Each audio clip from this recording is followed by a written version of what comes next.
Hey guys, it's Justin with Shock Therapy once again, and we are here to show you how to install our front limit strap kit on a Polaris Turbo S. Our limit strap kit is going to stop all of the extension clunk that's prevalent in a Turbo S. It also helps extend shock and CV life. This is a relatively easy installation, and if you're comfortable with taking the shocks off the car, it should take you less than an hour. Let's take a walk over to the workbench and take a look at all of the parts that are included in this kit.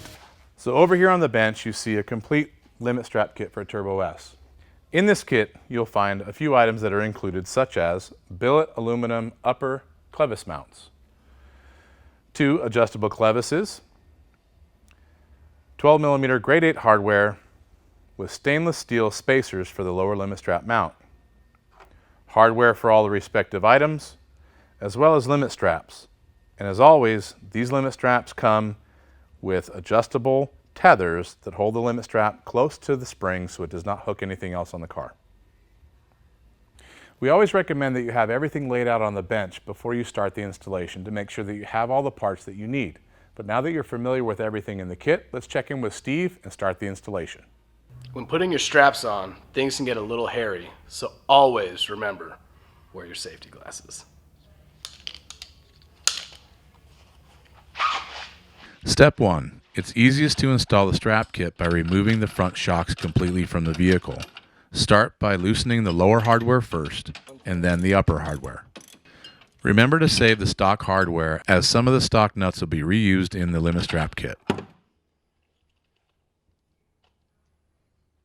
With the hardware loose, now unplug the Dynamics electronic control from the top of the shock. With the hardware loose and the electronic control disconnected from the shock, you can now jack the car up to where the tires are just off the ground by about an inch. We find it easy to use your toes underneath the tire to lift it slightly as you pull the hardware out of the lower shock mount.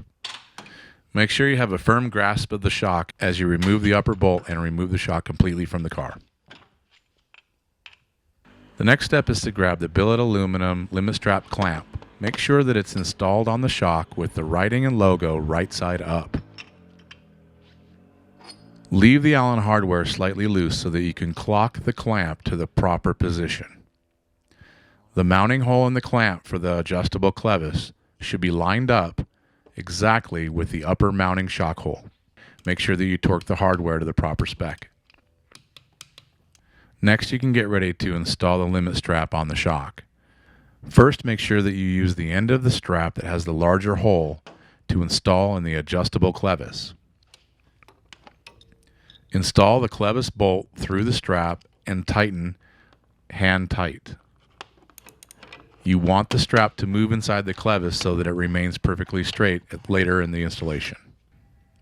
With the strap installed on the clevis, you can now install the clevis on the billet aluminum clamp using star washers on both sides of the billet aluminum clamp. A good starting point for the strap location is the lower holes to be 1 inch offset. This will allow for some stretch when the strap is installed on the car, and we will check the final measurement before this is done.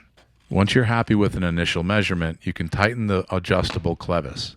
Make sure that the clevis is tightened in the straight position so that the strap is in line with the coil springs. Now you're ready to install the shock back on the car.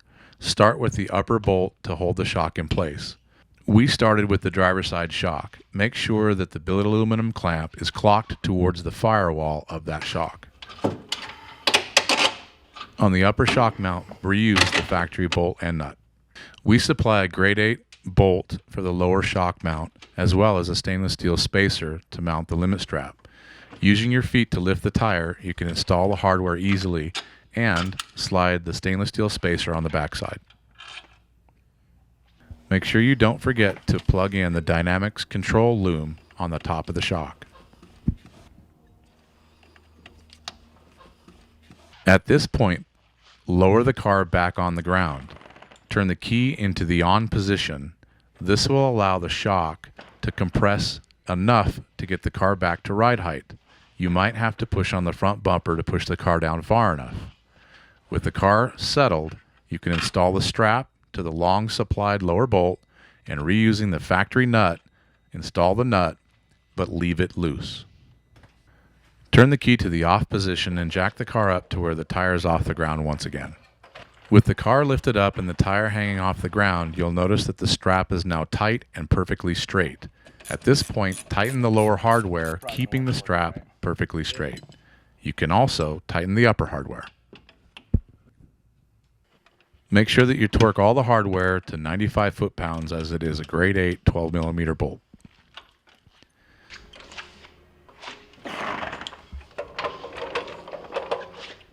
With the key in the on position, the car can be settled and you can locate the position for the tether to be attached to the lower spring. The tether should be installed with about 1 inch of gap.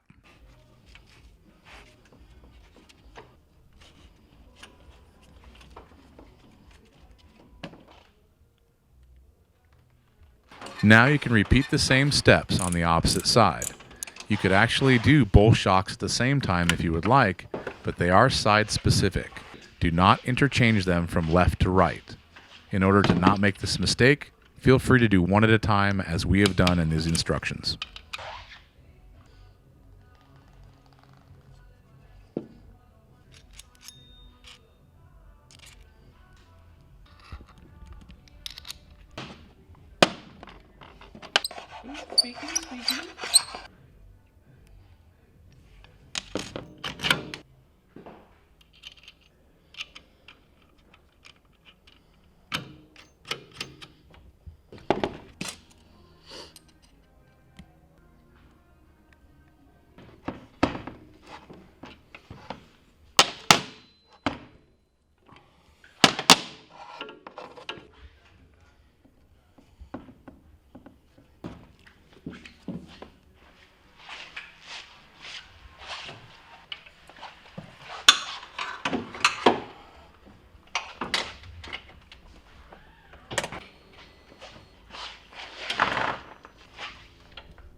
Thank you very much, Steve, for showing us all how to install that kit.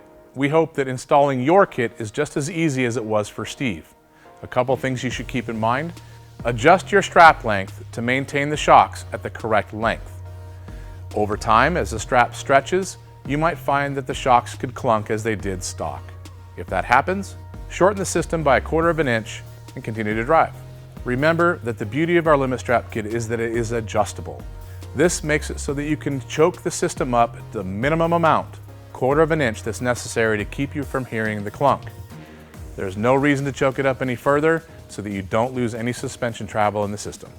Give us a call if you have any questions on the installation at 623-217-4959 or visit our site at shocktherapist.com.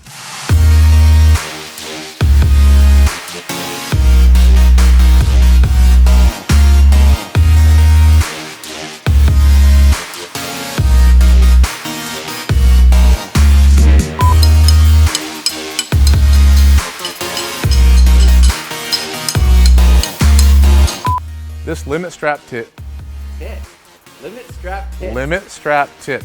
So exactly how does that work? Let me know how a limit strap tit works, Chase. And same exact thing. Top Gear, walk in, pondering Dr. Evil, action. So on my bench, and stepping on the toolbox.